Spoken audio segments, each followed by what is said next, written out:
present and moderate this session on the case of Portugal.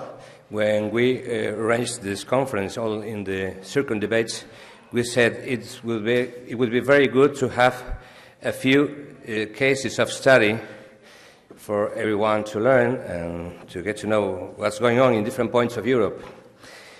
And it was one of the suggestions to go to the case of Portugal because it's a really special country regarding the public service broadcaster situation. I have the pleasure to introduce you to the President of the Board of Administration, RTP, Alberto da Ponte. He is Executive President because he is also CEO in the company.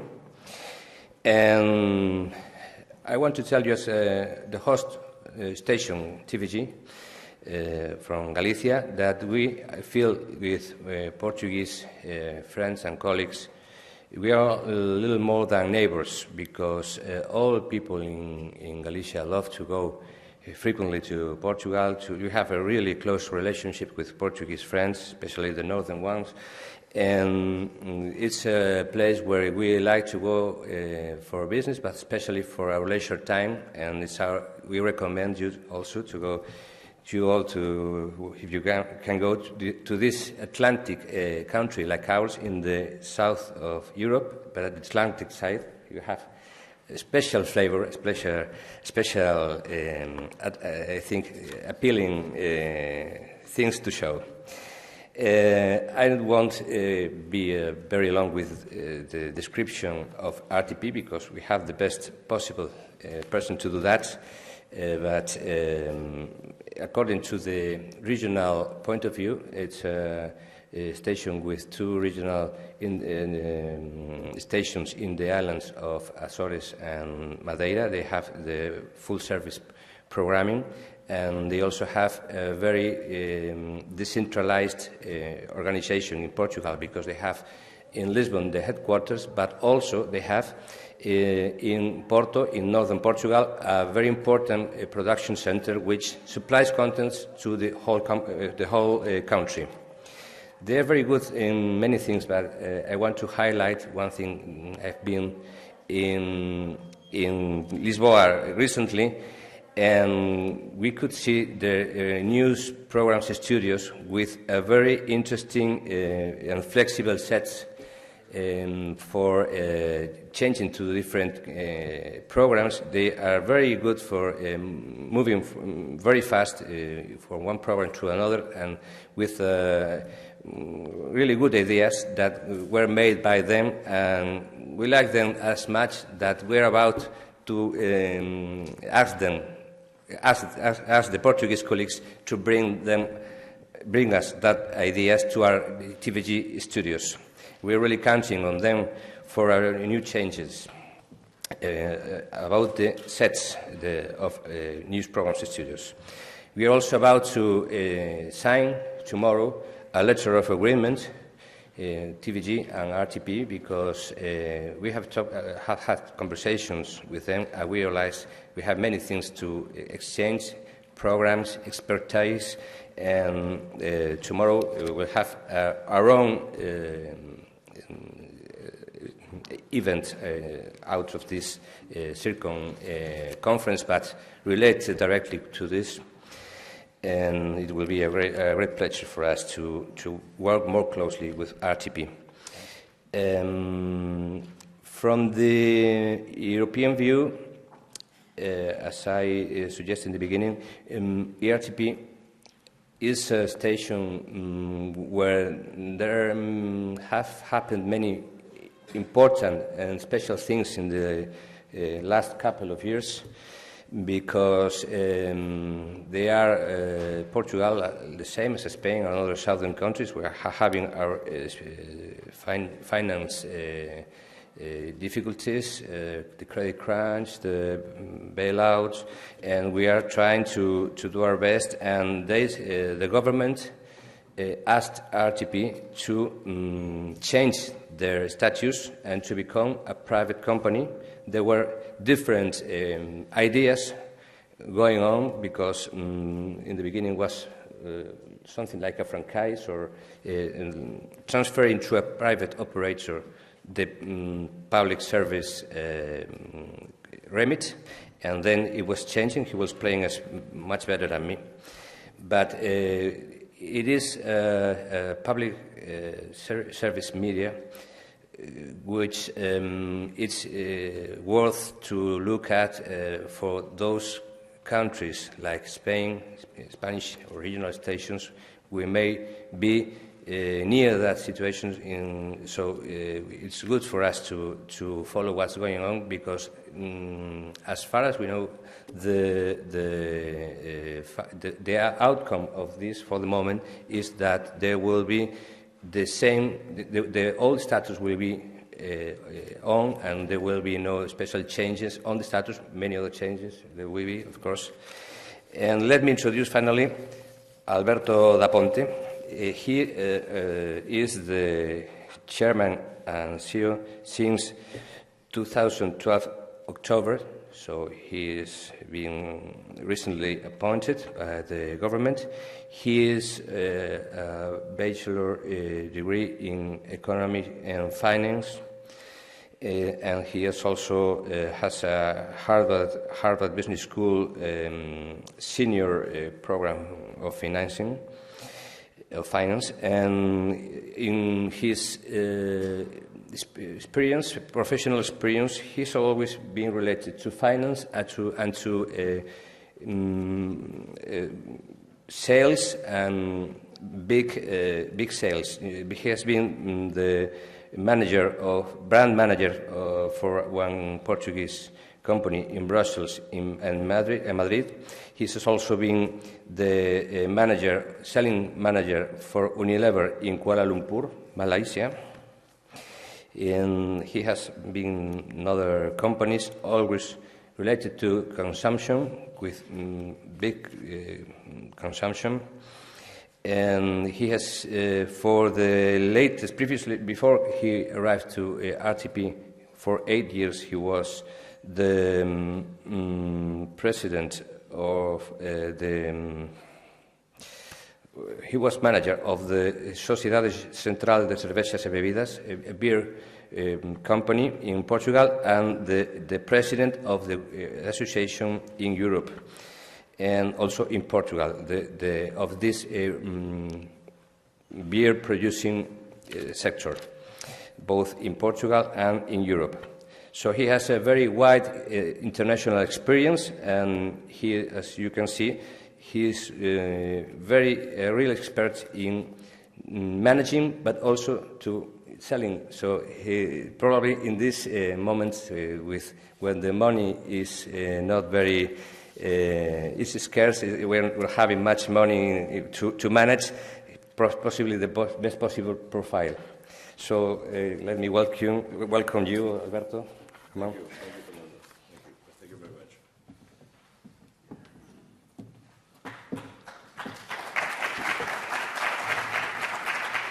Thank you. Well, good afternoon, ladies and gentlemen. It is, first of all, a great pleasure to be here with you. I want to thank SIRCOM the opportunity of allowing me to come here and to tell you a little bit about what RTP is. RTP stands for Radio, Television of Portugal. And I will start by giving you first an explanation on the title. The first title is written in Portuguese, and it's Chronicle of an Announced Privatization. And the subtitle is a little bit more realistic, is how RTP and the public service fight to survive in Portugal. I'd rather say it's not only a question of survival for us, it's also a question of growth. But we believe very much that only the strong survive, or, as the saying goes, when the tide gets tough, the tough get going. But I will show you how tough it is, maybe by showing you, trying to show you. Indeed. Yeah. There you have a few numbers on Portugal. So you can see that we suffered the trauma of 2009, as everybody else, and our GDP growth was minus 2.9. Then we had a slight recovery in 2010, but from then on until 2012, we have been in a recession, a deep recession. And I must say that if anything is true about the estimate for 2013, is that it is an optimistic one. Our public debt has gone up to 122 as a percentage of GDP.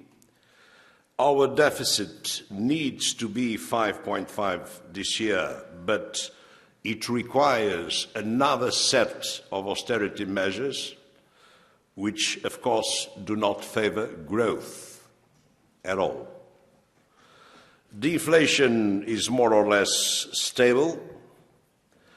The only good news in this is that we have the export-import ratio, so the trade balance has finally become positive, or will become positive, but the internal consumption, which, as you know, is a measure of citizen confidence, citizen trust, is declining.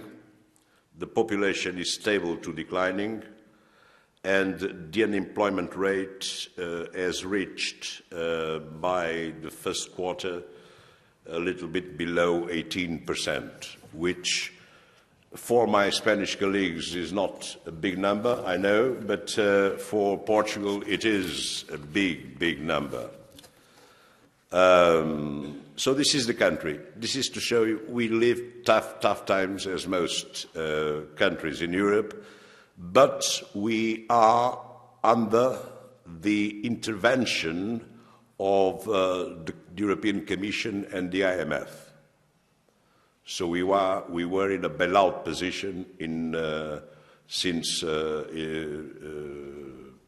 April 2011. Now, if I go to RTP, you don't see very much of it, but I will tell you the main facts of history. The radio was born in 1935, and I say radio because we have TV and radio together. We live in the same building. The television was born on the 7th of March of 1957. In 1963, we started to use videotape. In December, we created the second channel, which is still alive today, RTP2, which is a segmented channel, really segmented. So, whereas RTP1 is a pluralist, universal channel. Very important for this group is the fact that in August 72 and later in August 75, we created the regional television of Madeira and the television of Azores. The situation is a little bit different from Spain, or very different in the sense that these companies are 100% owned by RTP, the concessionaire of the public service in Portugal. Well, in 1992, we finally have competition. So we have two channels, the Channel 3, which is called SIC, and the Channel 4, which is called TVI. They enter the media scene in Portugal, especially the television. And in 1994, we have the boom of cable television. Right now, we have about 73% of homes with cable. In 1998, we create a new public international channel called RTP Africa, which is basically directed to what we call the PALOPs, countries who speak officially the Portuguese language. In Africa, mainly in Africa in this case, of course. In March 2003, we merged radio and television into a single company. In May, we launched RTP News, which is the first thematic channel on cable. In January 2011, RTP iPlay innovates with live television and content online, and right now we have about 6,200,000 visits per month, which for Portugal, as you can imagine, is a big number because we have 10 million, 0.4 inhabitants, though we have 5 million Portuguese living abroad. And out of these 6 million, 30% are visits coming from outside the present borders of Portugal. And in 2012, we have the digital terrestrial television, the TDT, which I think we are an exception. I mean, the owner of TDT, so the owner of the distribution, is at the same time the owner of the main contender in cable TV, which is odd, but happens. The trauma of recent history. Well, my dear friend Fernando was talking to you a little bit about that.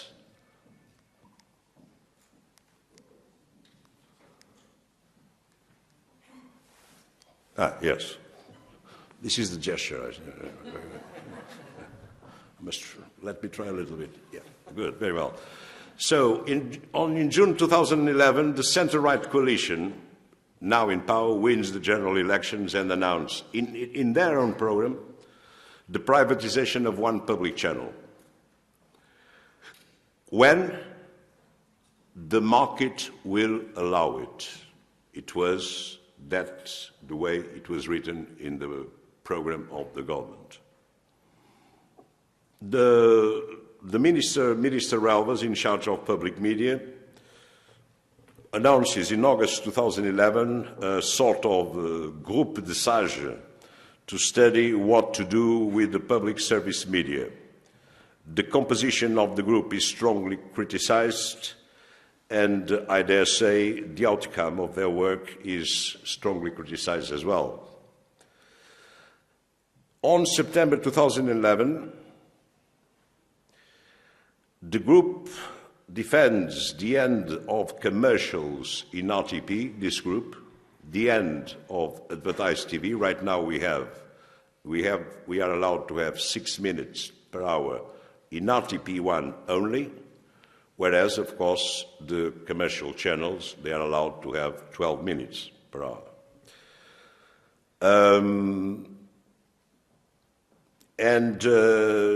They recommend to close 2 thematic channels. One, I mentioned to you before, RTP Information on cable, and the other one, RTP Memory, where we basically have our very wealthy archive showing off. In October 2011, there is a plan called the PSEF, Plan for Sustainable Economic and Finance Condition, defends that there is one only public service on free-to-air with 6 minutes per hour. So the Channel 2 would close. If you take that into account and the obligations of the public service in Portugal, what we were trying to do by then was impossible. We would create something that was virtually, completely histrionic in terms of communication, in terms of channel.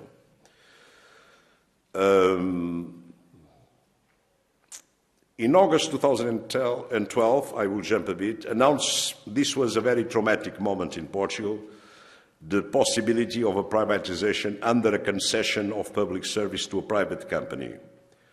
My predecessor at the time does not agree and resigns.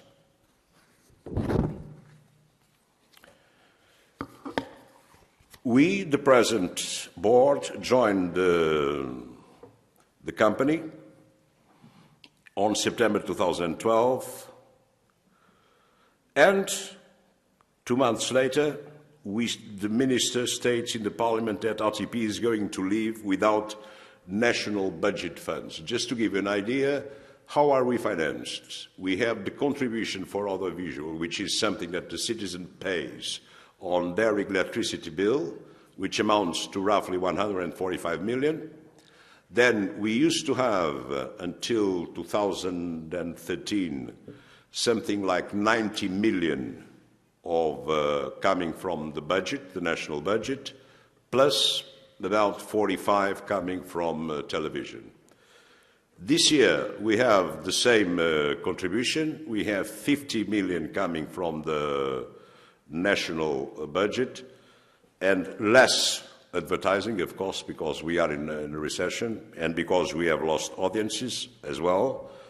And next year we will have 145 million from the contribution for the audiovisual and whatever comes from advertising. So you have to leave with a budget that moved in 2011 from something like 280 million to something like 180 million in 2014, sorry. Now, what we try to do first is to explain to the minister that RTP cannot live without commercials, one, and RTP must continue with 2 public FTA channels. The government accepts. For instance, things like religious minorities, I do it in RTP2, but I would not like to do religious minorities on prime time in RTP1, as you can well imagine. But that was what was about to happen. In January 2013, as Fernando explained, the Minister Cabinet decided to postpone, and the word is postponing, the process of privatization, justifying it with market conditions. That is to say, if we had a channel or even a third channel, commercial channel, like the 3 we have now, but with 60 minutes more of advertising, the advertising market probably would collapse in Portugal, right? So we prepared a strong restructuring and development process to allow the company to leave after 2014 only with the CAV, which is exactly the contribution for audiovisual, which is very small. It's one of the smallest in Europe, 2.25 euros per household, and 6 minutes of commercials per hour in channel 1, not in channel 2, not in radio. We don't advertise in radio. Now, what happened during these troubled times? You can imagine that during these times, the press, the unions, the emigrants, everybody talked about RTP. RTP was the name of the game, right? And sometimes was the target for every kind of snipers, right? So, but look at what happened when you have a situation where you live with indefinition, where you don't know where to go, and where your competitors do know where to go. The blue line is our line, RTP1. And the yellow line is RTP2. So, let me just give you an example.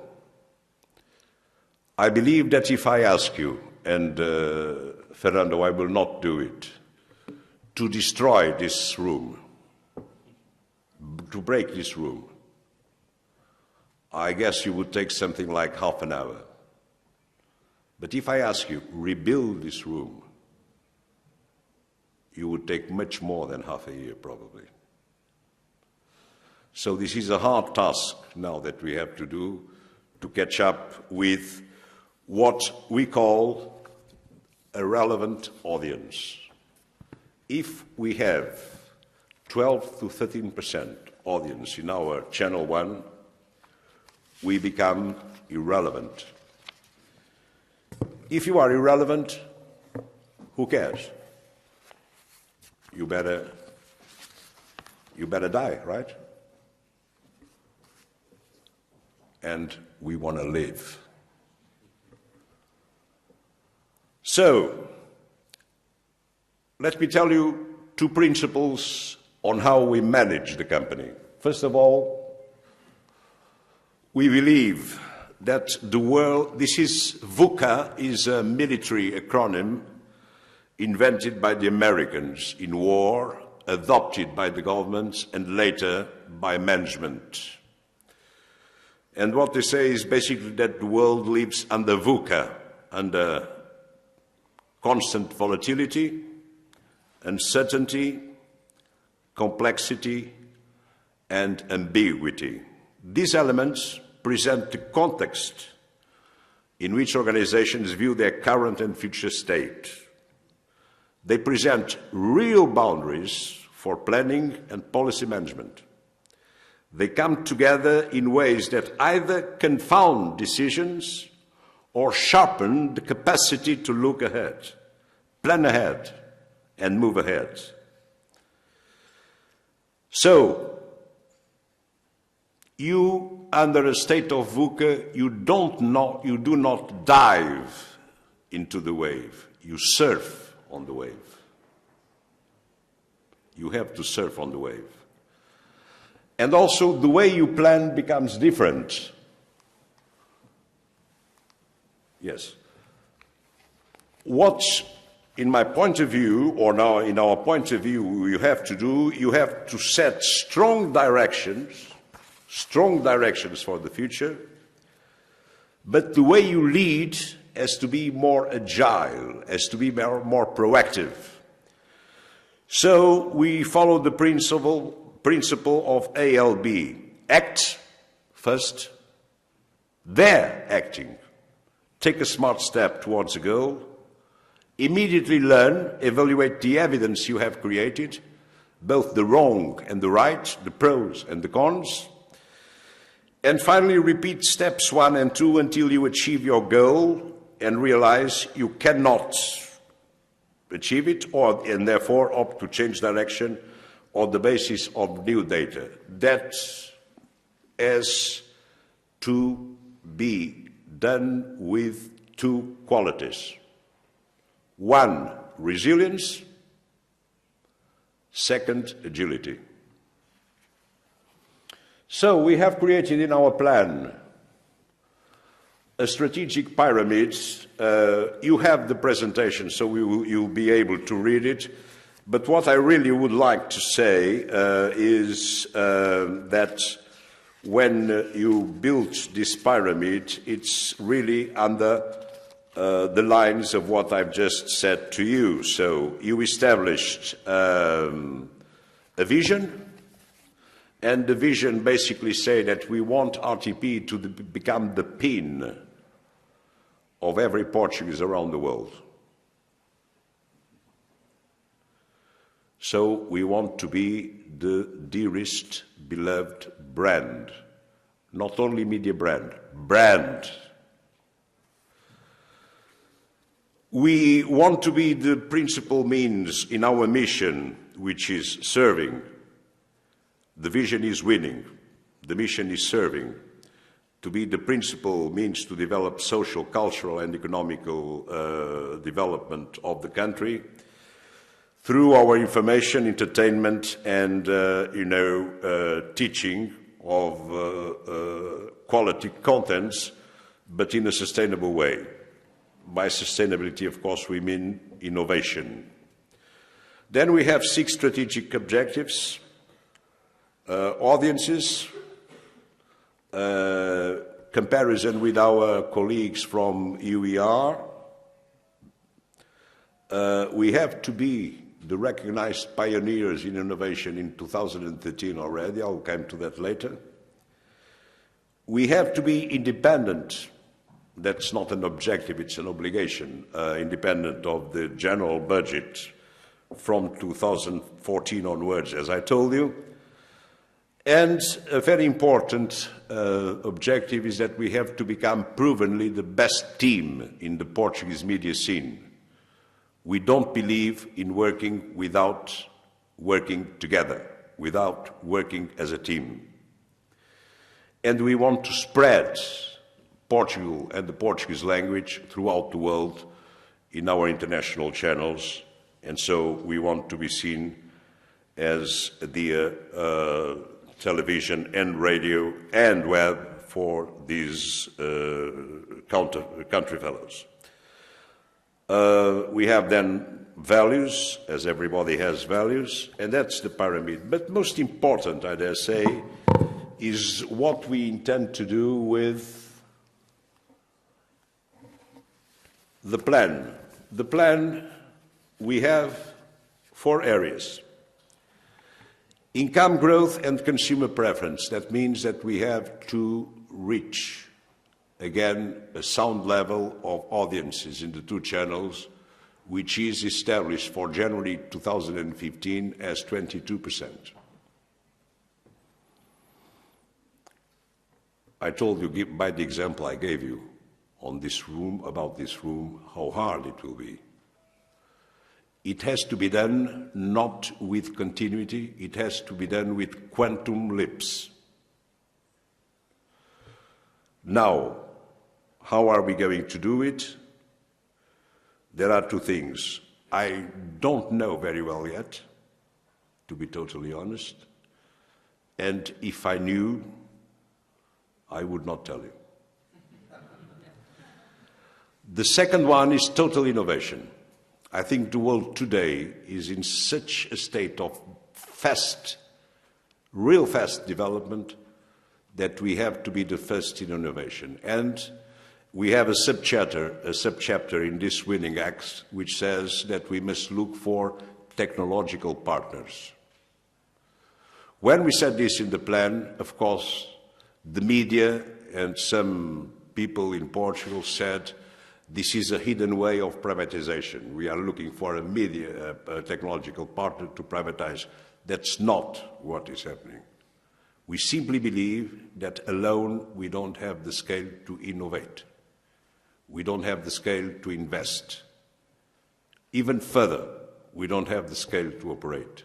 So we are trying to link with several technological partners, as we call it. Inevitably and unfortunately, we have to right-size the company.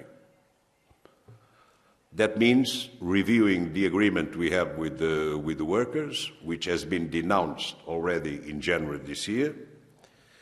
This means a state of, what we call friendly separation, by which the worker comes to us we give them a certain package, and we have had some positive adherence already to that. Let's see how it goes on in the future. And finally, transformation. RTP is still a company that works by silos. Between the RTP as it is now and the modern team, if there is any resemblance, it is, believe me, sheer coincidence. So, but this is a thing of breadth, long-term breadth. And we are, in all these areas, we are quite eager to do 2 things. To benchmark with our colleagues in Europe, mostly, be it national or regional, and we have to be able to copy with pride. It's very expensive nowadays to reinvent the wheel. So if there's something very well done elsewhere, we will copy it. And so this is our plan. The way I would translate it now in terms of, just to finish my time, which I believe has not been exceeded. It's okay. Before thanking you, I have an interesting chart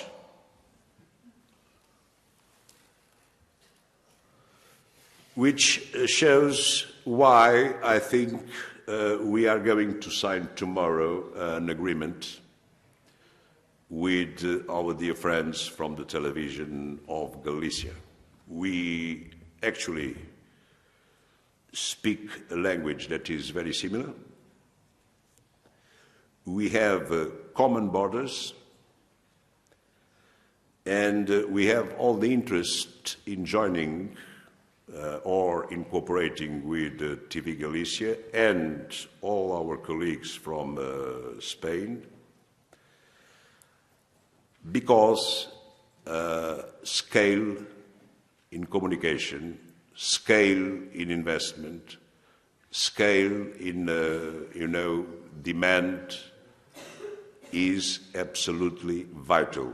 There is no way we will be able to fight if we don't have more scale. Having said this, I remain simply very thankful for your patience. Thank you very much.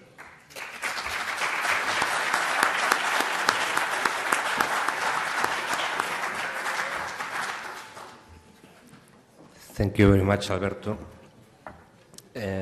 Before opening the question and answer part of this session, I want to remind you that you have the possibility of participating not only in this moment, but also by Twitter, on the Twitter with hashtag The Way Forward, and also with the post-it notes you have on your seats and around your seats. You can post them outside when you leave, and it will probably be commented later. So we open the question and answers term. Is anyone over there? Michael?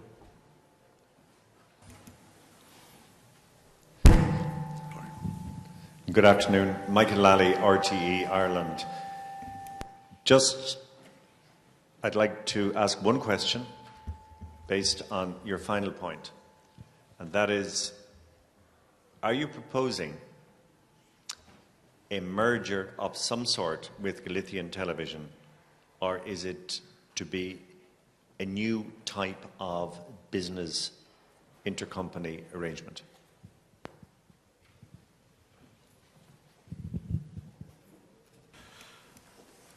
We are not proposing any merger. That is the first answer to your question. Not because we have anything against mergers, but because I think very much that the public services of media have to live on their own country or regional identity, and that's one of the reasons. Apart from the fact that the laws would have to be changed, or if this was the wish, but I think it is not either the wish of Galicia, Televisão de Galicia, or the wish of RTP. What we believe is that we can and must learn from each other. We must create eventually a system of supply demand that goes in both ways, be it in contacts, be it any kind of in any kind of operations like studio designs, whatever, production. If there is any partner in the technological area that wants to cooperate with the Portuguese RTP, we have two options indeed. One is to cooperate with the national operators in Portugal, or we can go elsewhere. If we go elsewhere, it makes sense to go to to a company or to a colleague like RTP Galicia. But I must say that, to the best of my knowledge, the steps that we have given so far have been good, but have been embryonic. So what we want to do really is to exploit that further by putting people together in areas that we consider to be relevant for the strategy of both the operators.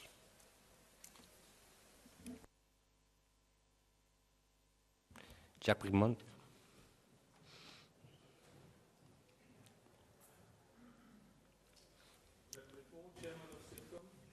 Hold on. No. Try again.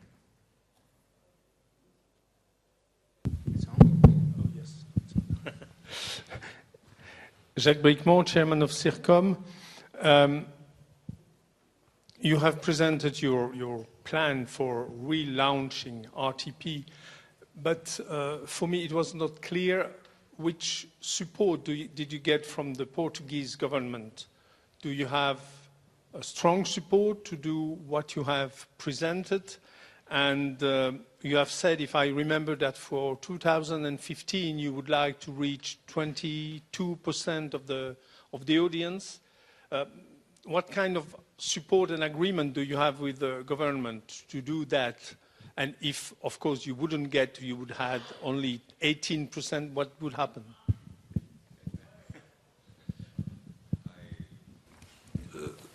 Thank you, Jacques. I think it's a very good set of questions. I have all the moral support of the Portuguese government for what I'm doing. But the Portuguese government will not give me the budget money. And I must say, for one reason that I have to understand. I mean, we don't have money, as simple as that. So, what we have to do is to look, first of all, for new sources of income. And I will be very open. We don't exploit the commercial income in streams like our African channels. And there are lots of companies, Portuguese companies, you know, really taking money to these countries to invest. And so they need to advertise. And we have a very good audience there. The second thing is that we have to cut costs of personnel.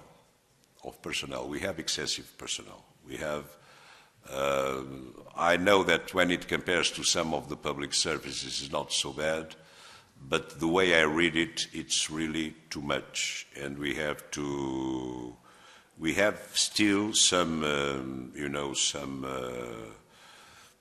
fringe benefits that come from really the old times and that we have to review, and that's the cost part.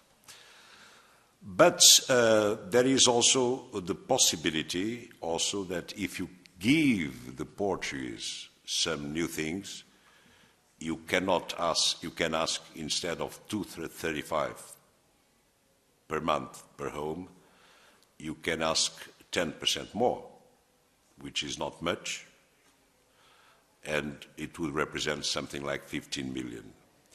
What I really don't want to do is, to sacrifice the quality and of the contents, because I think that would be the disaster, right? I think also that the fact that we are very good at operating in web will be a stream of new revenue, and there we are totally free. And I think now coming back again to the cost equation, we have to find a way of sharing some cost with our regions of Madeira and Azores, just to let you know that the conversations are being actively pursued.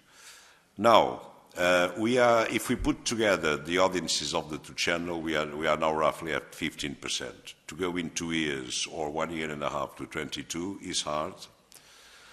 But I believe there are ways of doing it, because if you look at Channel 1, for instance, the profile of the audience is very simple. We match very much the other commercial channels in the morning, lunchtime, and in the afternoon.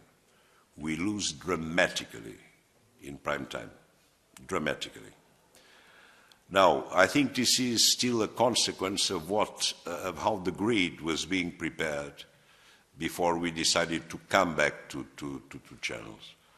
So what we are now doing is to prepare a new grid where RTP1 will assume a more popular, will assume itself as a more popular channel, and we want to reinforce the identity of Channel 2 as well, because it's the segmented channels. If by 2015 I don't get the 22%, there is no need for the government to do anything, because I myself will resign.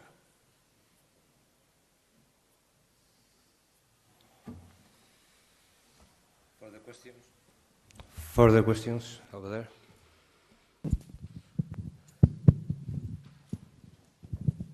My question is, Portugal is a very centralized country, but not in television. It was not in television when I was living there. I lived in Porto since 1998 to 2000.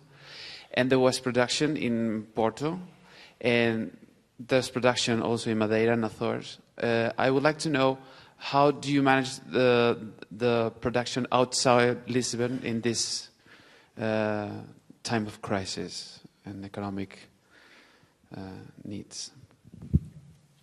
Oporto has recently been given a mission to, to be the main producer for Channel 2. So, and the name of the game is asset occupation, so to say, first of all. But the second thing that is very important, that is not discarded, actually it is on the way, conversations are on the way, is that we want to be alone on whatever is focus and competitive, but we can, and in my point of view, we must seek for associations with other local producers, studio producers or independent, and to do some kind of scale movement that will allow us to have a cheaper, not so much cheaper, but where the ratio quality cost would be much more exciting than it is at the moment. I also must, if you allow me, to underline to that one of the recommendations coming from UBE itself is that we seek for associations with our local counterparts, even in the private world, because the scale will be a problem, and exactly in the production area.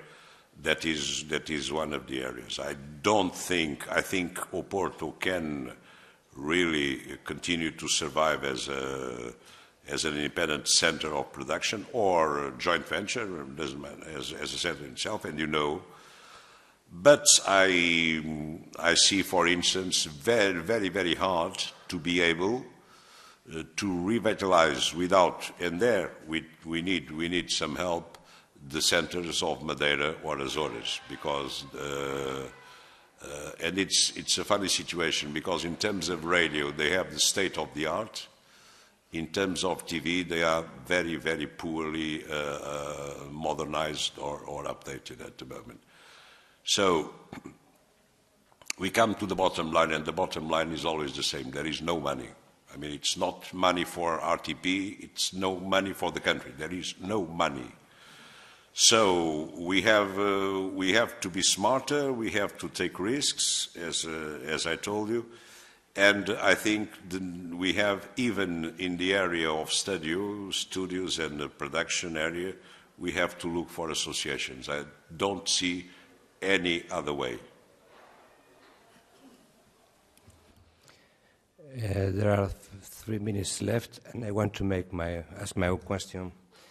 When you told us about that the privatization was postponed by market conditions, did the government come to receive any proposal from any private company with offer of money? There was any tender or something like that?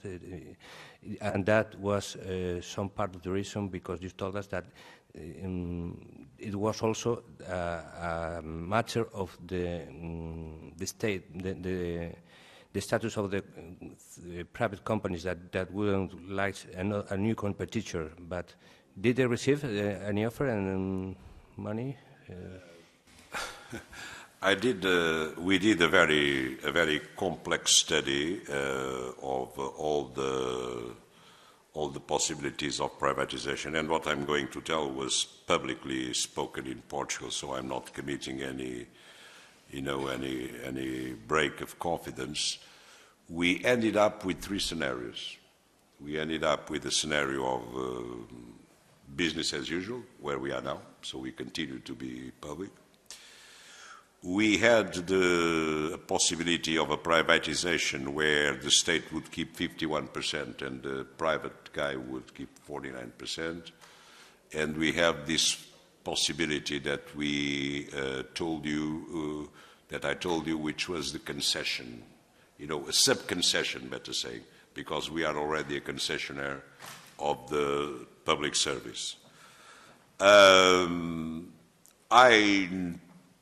don't think there would be much money on it to be worth the trouble. The fact remains that I had not offers, but I had 3 approaches. So there were people interested in that. Now, the subsequent move, which would be to talk to these people and to start, making some sense of what we ourselves were saying, did not happen because the government clearly suspended. And the word was, we suspend the program of the government until there are better days. Now, the way we act in RTP is we have to act as if it would be public forever. Otherwise, we are in a mess. And although I'm not a pessimistic, if you ask me if I believe that Portugal or even Europe will know better days in the next 3-4 years, I don't think so. Mm-hmm. Well, thank you very much. We are ending this session, and we are about to start a new one. We'll fly fast to the other side of the Atlantic Ocean, of the Atlantic corner of Europe, the case of Ireland, with Paul Doyle. And thank you all for being with us. Thank you.